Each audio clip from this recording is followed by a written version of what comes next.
രോഗവും എപ്പോഴും നമ്പർ 1 ആണ്. ഇത് ഞാൻ പറയുന്നതല്ല, ആരോഗ്യമന്ത്രി തന്നെ ഇടയ്ക്കിടയ്ക്ക് തള്ളിക്കൊണ്ടിരിക്കുന്ന സംഗതിയാണ്. എന്നാൽ എന്തെങ്കിലും ഒരു ശാരീരിക അവശതകളൊക്കെ കൊണ്ട് ഗവൺമെന്റ് ഹോസ്പിറ്റലുകളിൽ പോകുന്ന കേരളത്തിലെ സാധാരണക്കാരുടെ അനുഭവം നമ്പർ 1 ആണെന്നുള്ളതല്ല, മറിച്ച് നേരെ തിരിച്ചാണ്. എന്നാൽ ഇതൊക്കെയും മാധ്യമ സൃഷ്ടിയാണ്, ശരിക്കും പറഞ്ഞാൽ അതെല്ലാം AI ആണ് എന്നാണ് ഈ മന്ത്രി എപ്പോഴും പറയാറ്. വീണ്ടും ഞാൻ പറയുന്നതല്ല, അവര് പറയുന്നതാണ്. ആ ക്ലിപ്പ് ഒന്ന് കണ്ടോളൂ. ഒന്നുമില്ല, അവിടെ ഇങ്ങനെയാണ്, അവിടെ പോയാൽ ഇങ്ങനെയാണ്. ഇത് പരത്തുന്ന ആരാണ്? ഇത് പരത്തുന്നത് മാധ്യമങ്ങളാണ്. അവർക്ക് താല്പര്യങ്ങളുണ്ട്. അവർ രഹസ്യമായി പലരും സർക്കാരാശുപത്രിയിൽ വന്ന് ചികിത്സ തേടുകയും പരസ്യമായി അവർ പറയും ഞങ്ങൾ നിസ്സഹായരാകട്ടോ, മറ്റേ ചാനൽ കൊടുത്തു, ഞങ്ങൾ ഇങ്ങനെ കൊടുക്കേണ്ടി വരുന്നു. അപ്പൊ ഇത് സാധാരണക്കാർക്ക് ആശ്രയിക്കാവുന്ന സംവിധാനങ്ങളെ ഇല്ലാതെയാക്കിക്കൊണ്ട് പകരം മറ്റ് ചില സംവിധാനങ്ങൾ, സാധാരണക്കാർക്ക് അപ്രാപ്യമായ വലിയ ഭാരിച്ച ചികിത്സ ചെലവ് വരുന്ന വലിയ സാമ്പത്തികമായ ഭാരം ഏർപ്പെടുത്തുന്ന സംവിധാനങ്ങൾ ഇവിടെ പകരം വേണം എന്ന വലിയ ഗൂഢമായ അജണ്ടയോടുകൂടി ഈ കാര്യങ്ങൾ ഇവിടെ നടപ്പിലാകുന്ന ഒരു സ്ഥിതിയുണ്ട്. കണ്ടില്ലേ, എല്ലാ മാധ്യമ സൃഷ്ടിയാണ്. പ്രൈവറ്റ് ഹോസ്പിറ്റലുകളെ ഉയർത്തിക്കൊണ്ടുവരാൻ വേണ്ടി മാധ്യമങ്ങൾ മനഃപൂർവ്വം ഈ മെഡിക്കൽ കോളേജുകൾ അല്ലെങ്കിൽ ഗവൺമെന്റ് ഹോസ്പിറ്റലുകൾ നന്നായിട്ടല്ല പ്രവർത്തിക്കുന്നത് എന്ന രീതിയിൽ ഒരു നരേറ്റീവ് പ്രചരിപ്പിക്കുകയാണ് എന്നാണ് മന്ത്രിയുടെ പറഞ്ഞത്. ഞാനിപ്പോൾ നിങ്ങളെ കാണിക്കാൻ വേണ്ടി ആഗ്രഹിക്കുന്നത്, ഇവിടെ കോട്ടയം മെഡിക്കൽ കോളേജിൽ ചികിത്സയുമായിട്ട് പോയ ഒരു മനുഷ്യൻ, അദ്ദേഹത്തിന്റെ അമ്മയ്ക്കാണ് വയ്യായിക വന്നത്, പോയപ്പോൾ കണ്ട കാഴ്ച വീഡിയോ എടുത്ത് സോഷ്യൽ മീഡിയയിൽ പോസ്റ്റ് ചെയ്തതാണ്. ആ ക്ലിപ്പ് ഒന്ന് കണ്ടോളൂ.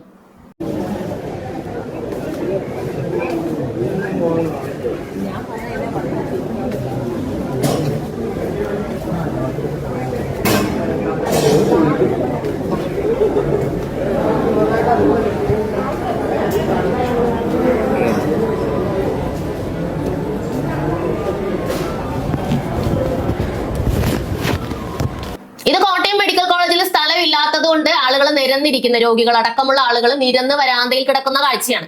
ഇത് AI അല്ല, മാധ്യമ സൃഷ്ടിയാണ് എന്ന് പറയുമോ? ഇദ്ദേഹം ഈ പങ്കുവെച്ചിരിക്കുന്ന വ്യക്തി ഒരു മാധ്യമ പ്രവർത്തകനൊന്നുമല്ല, മറിച്ച് ഒരു സാധാരണക്കാരനായ വ്യക്തിയാണ്. ഇതോടൊപ്പം തന്നെ അദ്ദേഹത്തിന്റെ അനുഭവം വിവരിച്ച് ഒരു പോസ്റ്റും കൂടി എഴുതിയിട്ടുണ്ട്. അതും കൂടി ഞാൻ വായിക്കാൻ ആഗ്രഹിക്കുകയാണ്.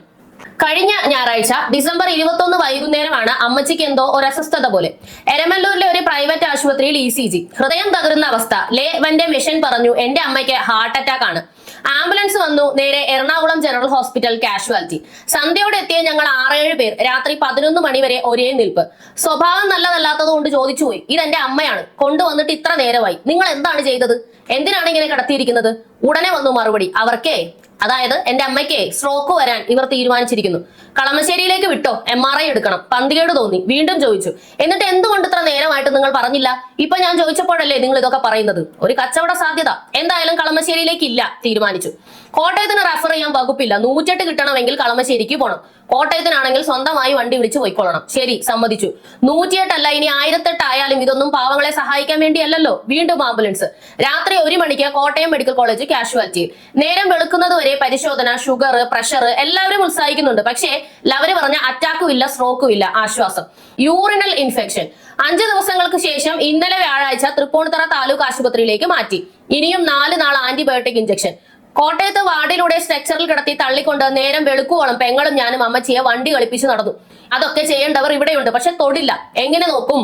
ഞായറാഴ്ച സന്ധ്യ മുതൽ തിങ്കളാഴ്ച വരെ എന്റെ അമ്മ ഒരു സ്ട്രെച്ചറിൽ. അമ്മ എത്രയോ ഭാഗ്യവതിയാണ്, സ്ട്രെച്ചർ എങ്കിലും കിട്ടി.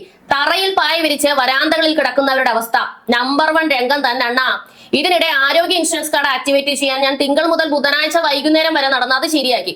1 മണിക്കൂറിൽ ക്യൂവിൽ നിന്ന് നമ്മുടെ ഊഴമെത്തുമ്പോൾ ഇതൊന്നും പോരാ, അതും ഇതും ഒക്കെ വേണം. ഇതെല്ലാമായി അടുത്ത ഊഴമാകുമ്പോൾ പേഷ്യന്റ് നേരിട്ട് വരണം. ബുധനാഴ്ച വൈകിട്ട് എല്ലാം ശരിയായി. വ്യാഴാഴ്ച ഡിസ്ചാർജ് ചെയ്തതുകൊണ്ട് കാർഡിൽ നിന്ന് 10 രൂപ പോലും ചെലവായില്ല. കരുതൽ.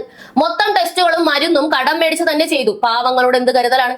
ഇന്നാള് മറിഞ്ഞു വീണ കെട്ടിടത്തിന്റെ ബാക്കി ഭാഗം പട്ടിമുള്ള നിൽക്കുന്നത് പോലെ ഒരു തോന്നിയതാവാം. എല്ലാ സ്ട്രക്ചറുകളും വീൽ ചെയറുകളും താഴിട്ട് കൂട്ടി ചങ്ങലക്കിട്ടിരിക്കുകയാണ്. ചില സ്റ്റാഫുകളെ പോലെ ഇനി അവയ്ക്കും ഭ്രാന്ത് പിടിച്ചിട്ടാണോ? ക്രിസ്മസ് കാലമായതുകൊണ്ട് പപ്പാഞ്ഞി വേഷത്തിലാണ് പലരും. ആഘോഷങ്ങൾ വേറെ. പക്ഷേ യേശു പറഞ്ഞ കരുണയും സ്നേഹവും വാക്കിലും പെരുമാറ്റത്തിലും ഇല്ലെന്നേ ഉള്ളൂ. സഹാനുഭൂതിയുള്ള ദൈവതുല്യരായ കുറെ പേർ എല്ലായിടത്തും ഉണ്ട്. അവരിലൂടെയാണ് സംവിധാനം നിലനിന്നു പോകുന്നത്. അങ്ങനെയുള്ളവർക്ക് നന്ദി, നമോഭാഗം. സിസ്റ്റം തകരാറിലാണ് സാർ, എന്തോ ഒരു ഇതുപോലെ. ഫോട്ടോ വീഡിയോ എടുക്കുന്നത് കുറ്റകരമാണ്. ഇത് അയ്യേ. ബാബു ചിന്താധരണി എന്ന വ്യക്തിയാണ് വളരെ നർമ്മത്തോടുകൂടി അദ്ദേഹത്തിന് നേരിട്ട ഒരു ദുരവസ്ഥയെ പറ്റി ഫേസ്ബുക്കിൽ ഈ പങ്കുവച്ചിരിക്കുന്നത്. ഇതിന്റെ കമന്റ്സ് നോക്കിക്കഴിഞ്ഞാൽ നിങ്ങൾക്ക് കാണാൻ സാധിക്കും. നമ്പർ 1 കേരളത്തിന്റെ അടിമകളായ ഒരുപാട് പേര് ഇത് ആണ്, മനഃപൂർവ്വം കുറ്റം പറയുന്നതാണ്, വീൽ ചെയർ ഒക്കെ ചങ്ങല കെട്ടി വെച്ചിരിക്കുന്നത് ഇന്ന കാരണം കൊണ്ടാണ് എന്ന് പറഞ്ഞ് ന്യായീകരിക്കുന്ന കാഴ്ച നിങ്ങൾക്ക് കാണാം. എന്തുകൊണ്ടാണ് സാധാരണ ജനങ്ങൾ ഇത് പറയുമ്പോഴെല്ലാം തള്ളിക്കളയുന്നത്, അല്ലെങ്കിൽ ഇത് ഇങ്ങനെയൊന്നുമല്ല, ആരോഗ്യരംഗം നമ്പർ 1 തന്നെയാണ് എന്ന് ഈ മന്ത്രിമാരടക്കം പറഞ്ഞുകൊണ്ടിരിക്കുന്നത്? ഇത്തരത്തിലുള്ള അടിമകൾ ഇവിടെ നിലനിന്നു പോകുന്നത് കൊണ്ടാണ്. ഇപ്പോൾ ഇദ്ദേഹം എറണാകുളം ജനറൽ ആശുപത്രി കാഷ്വാലിറ്റിയിൽ ഉണ്ടായ ശ്രദ്ധിക്കാത്ത ആ ഒരു സംഗതിയുടെ കാര്യം പറയുന്നത് ഇപ്പോഴാണ്. 2021 വയ്യാത്ത എന്റെ അമ്മയും കൊണ്ട് ഞാൻ പോകുമ്പോഴും ഇതേ അവസ്ഥ തന്നെയായിരുന്നു. അവിടെ അമ്മ രാത്രി കുഴഞ്ഞു വീണിട്ടാണ് ആംബുലൻസ് വിളിച്ചിട്ട് നമ്മൾ അങ്ങോട്ട് കൊണ്ടുപോയത്.